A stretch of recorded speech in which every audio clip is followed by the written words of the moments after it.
नमस्कार दोस्तों। स्वागत है आपका हमारे चैनल पर, जहां हम आपको सुनाते हैं रोचक और प्रेरणादायक कहानियां। आज हम आपके लिए लेकर आए हैं एक अनसुनी और अद्भुत कहानी जो हमारे महान पुराणों और पौराणिक ग्रंथों से ली गई है। ये कहानी है वेदव्यास जी के जन्म की, जो न केवल रहस्यमयी है बल्कि ज्ञान और प्रेरणा से भरपूर भी है। महाभारत के महान रचयिता महर्षि वेदव्यास का जन्म एक अनोखी कथा से जुड़ा हुआ है।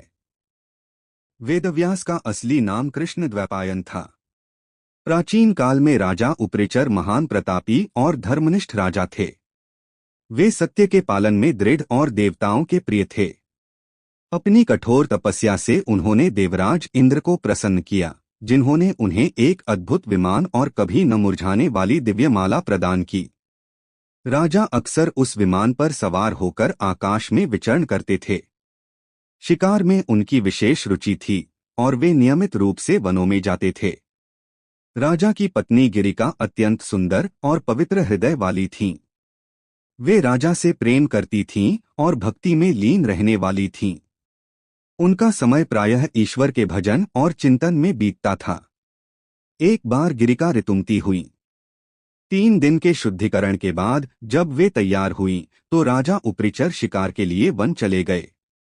हालांकि शिकार के दौरान भी उनका मन रानी के साथ समय बिताने की ओर ही आकर्षित था।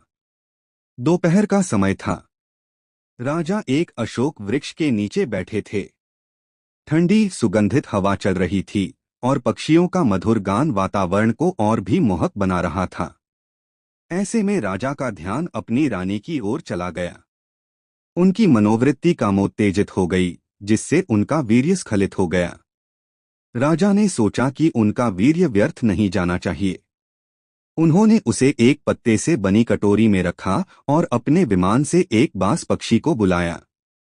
बाज को आदेश दिया, इस कटोरी को मेरी रानी तक पहुंचा दो ताकि वह इसे गर्भ में धारण कर सके। बाज कटोरी को लेकर राजा के महल की ओर उड़ चला।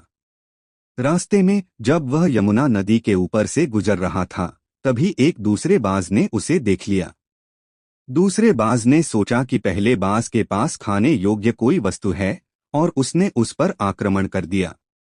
दोनों पक्षियों के बीच तीव्र संघर्ष हुआ और इसी दौरान वह कटोरी बाज के मुख से छूटकर यमुना नदी में गिर गई। कटोरी का वीर्य पानी में मिल गया। तभी नदी में रहने वाली एक मछली की दृष्टि उस पर पड़ी और उसने उसे निगल लिया।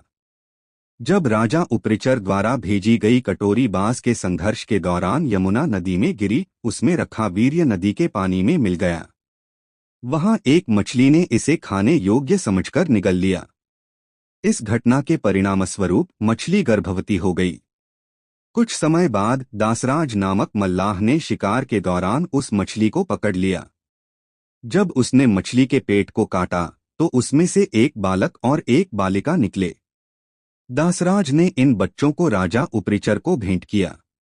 राजा ने बालक को अपने पास रख लिया, जबकि बालिका को मल्लाह को लौटा दिया। दासराज ने उस बालिका को अपने घर ले जाकर पाला और उसका नाम सत्यवती रखा। चूंकि वह मछली के पेट से उत्पन्न हुई थी, उसके शरीर से मछली की गंध आती थी। इस कारण लोग उसे मत्स्यगंधा कहकर पुकारते थे। सत्यवती धीरे धीरे बड़ी हुई और असाधारण रूपवती बन गई। वह अपनी आजीविका के लिए नाव चलाकर लोगों को नदी के इस पार से उस पार पहुंचाया करती थी। एक दिन सत्यवती दोपहर के समय अपनी नाव पर बैठी थी। तभी महर्षि पराशर वहां पहुंचे। सत्यवती को देखकर वे मुग्ध हो गए और उससे कहा, सुंदरी, तुम्हें अपूर्व सुख मिलेगा। मैं तुम्हारे साथ रमण करना चाहता हूं। सत्यवती ने विनम्रता से उत्तर दिया, महर्षि, यह दिन का समय है। आसपास लोग मौजूद हैं। मैं ऐसा कैसे कर सकती हूं? महर्षि पराशर ने अपनी योग शक्ति से चारों ओर घना कोहरा उत्पन्न कर दिया और बोले, अब हमें कोई नहीं देख सकेगा। तुम निश्चिंत होकर मेरे प्रस्ताव को स्वीकार कर लो। सत्यवती ने फिर कहा, महर्षि, मैं कुमारी हूं, पिता की आज्ञा के अधीन हूं। यदि मैं आपके साथ रमण करूंगी तो मेरा कौमार्य नष्ट हो जाएगा और समाज में मेरी प्रतिष्ठा खत्म हो जाएगी। महर्षि ने उसे आश्वासन दिया, तुम्हारा कौमार्य बना रहेगा। साथ ही गर्भ धारण करने पर भी तुम्हारे शरीर पर इसका कोई चिन्ह प्रकट नहीं होगा। सत्यवती ने एक और शंका व्यक्त की, महर्षि, मेरे शरीर से मछली की गंध आती है। कृपया मुझे वरदान दें कि यह गंध कस्तूरी की सुगंध में बदल जाए और 4 कोस तक फैले। महर्षि पराशर ने उसे यह वरदान दे दिया। इसके परिणामस्वरूप सत्यवती के शरीर से कस्तूरी जैसी सुगंध आने लगी, जो 4 कोस तक फैलती थी। महर्षि पराशर के साथ रमण के बाद सत्यवती ने एक बालक को जन्म दिया, जो जन्म लेते ही बड़ा हो गया। यह बालक बाद में महर्षि वेदव्यास के नाम से प्रसिद्ध हुआ। वे महाभारत के रचयिता और भारतीय संस्कृति के महान ऋषि माने जाते हैं। इस प्रकार सत्यवती की कथा न केवल उनके संघर्ष बल्कि उनके पुत्र वेदव्यास के महान योगदान के कारण भी इतिहास में अमर हो गई।